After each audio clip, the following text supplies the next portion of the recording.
తెలంగాణ సంస్కృతికి ప్రత్యేకంగా నిలిచే బతుకమ్మ ఉత్సవాలు అల్వాల్ సర్కిల్ మచ్చబొల్లారం తుల్జాభవానీ గ్రౌండ్లో ఘనంగా జరిగాయి. ఈ వేడుకలను BJYM national treasurer team Sai ఆధ్వర్యంలో నిర్వహించారు. నిర్వాహకులు మాట్లాడుతూ ఈ బతుకమ్మ వేడుకల్లో స్థానిక మహిళలు ఎంతో ఉత్సాహంగా పాల్గొని బతుకమ్మ ఆడారని తెలిపారు. ఈ వేడుకల సందర్భంగా మహిళలకు ఉల్లాసాన్ని పంచేలా అనేక ఆటల పోటీలు కూడా నిర్వహించారు. పోటీలలో విజేతలుగా నిలిచిన వారికి ఆకర్షణీయమైన బహుమతులు అందజేశారు. బతుకమ్మ వేడుకల్లో పాల్గొన్న ప్రతి ఒక్కరికి టిఫిన్ బాక్స్ను రిటర్న్ గిఫ్ట్గా అందజేయడం జరిగింది.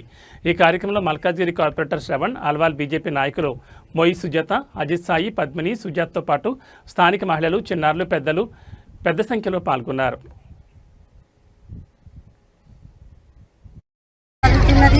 కావున ఈ బతుకమ్మ పండుగ ప్రతి సంవత్సరము పెద్ద ఎత్తున జరుపుకోవాలని చెప్పేసి కోరుచున్నాము.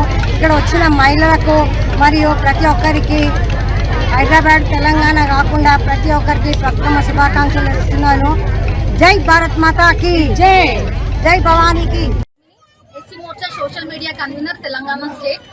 ఇవాళ 28th నాడు సండే రోజు మేము ఇక్కడ తుల్జాభవానీ గ్రౌండ్లో టీమ్ సాయి ఆధ్వర్యంలో బతుకమ్మ సెలబ్రేషన్ చేయడం జరిగింది.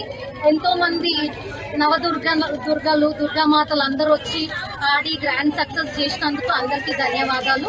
టీమ్ సాయి అన్న గారికి, మళ్ళీ మా బీజేపీ తోటి నాయకులకు, లీడర్లకు అందరికీ ధన్యవాదాలు. అయితే సెలబ్రేషన్స్ లో కొన్ని గేమ్స్ కండక్ట్ చేశాము. బెస్ట్ బతుకమ్మ కొన్ని గేమ్స్ కండక్ట్ చేశాము. బెస్ట్ బతుకమ్మకి కొన్ని గేమ్స్ కండక్ట్ చేశాము. కొన్ని గేమ్స్ కి ఫస్ట్ ప్రైజ్ వచ్చేసి మన మిక్సీ గ్రైండర్ 4000 వరకు. అతనికి ఫస్ట్ ప్రైజ్